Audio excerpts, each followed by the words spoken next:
G'day, how you doing? Adam Williams here from Easy Way Photography. Here we are at Horsehead Rock, this enormous rock, and in fact having me, my ugly mug, in the frame probably gives this a little more sense of scale than what you would normally get.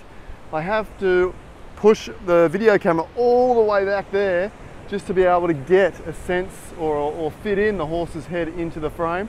Even myself with a 20mm lens here, I have to stand back a good 15-20 meters just to capture the horse's head rock in full frame. Now, it's roughly the afternoon. The light's not too bad, a little diffused by the clouds again. It's behind my back, so it's giving the horse's head rock a lot of illumination. Behind there, we've got some grey clouds, which kind of suit this midday style shooting anyway. So, it's not the greatest light, I admit. Sometime early morning sunrise, where the sun is coming up over here and washing across the face of the horse's head, is by far a much better time of the day. So I'll try and get back in the next day or two, depending on the tides, depending on conditions, because it's quite a hard place to get to.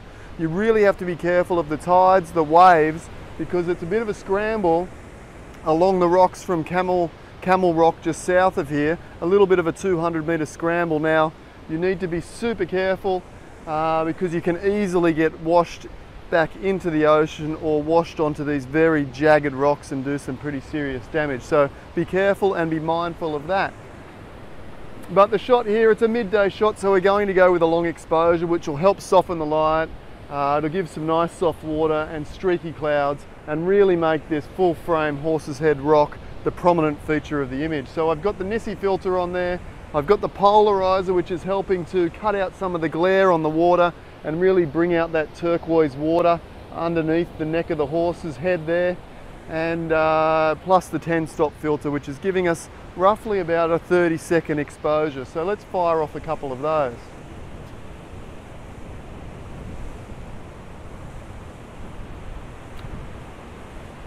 I really should strap that neck strap down around the camera to stop that waving around, because it may well add a little bit of vibration and take away a little resolution from the image. So I'll let this play out, and then for the next one we'll wrap that around a bit tighter so it's not, you know, getting grabbed by the wind and potentially moving the camera.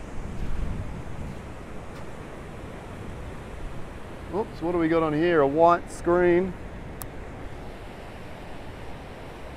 We've got a white screen because I forgot to put back in the Nissi 10-stop filter. Okay, I had it there in my pocket. Just give that a quick wipe over. It's probably not the recommended thing to wipe it with your t-shirt, but it will do the trick at this point. Put that 10-stop filter in.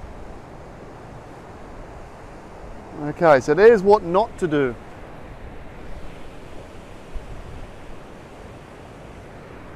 Okay, of course I can't see too much through that viewfinder with the 10-stop on, but what I was doing was just checking the metering of the camera. Because the camera's up so high, I can't see the top of the screen here. So I was just looking through to see how that metering looked, and it looks pretty good for 30 seconds at f8. Focus is pretty good. Let's try again, another 30-second exposure. I forgot to grab that neck strap and tie that around to stop it wobbling. We'll do that next time around. There's a couple of people up on the cliff behind me over here. They can't see the video camera to my left there, where you guys are there. All they can see is this crazy photographer talking to himself whilst taking a shot of Horse's Head Rock. Well, at least they probably won't come down and get in my shot anyway, because they think I'm a bit crazy, I'm sure. Okay, exposure is good. What I want to do though is just wrap that up to stop that wobbling. We'll fire off another shot there, and that might do us. That might get the job done.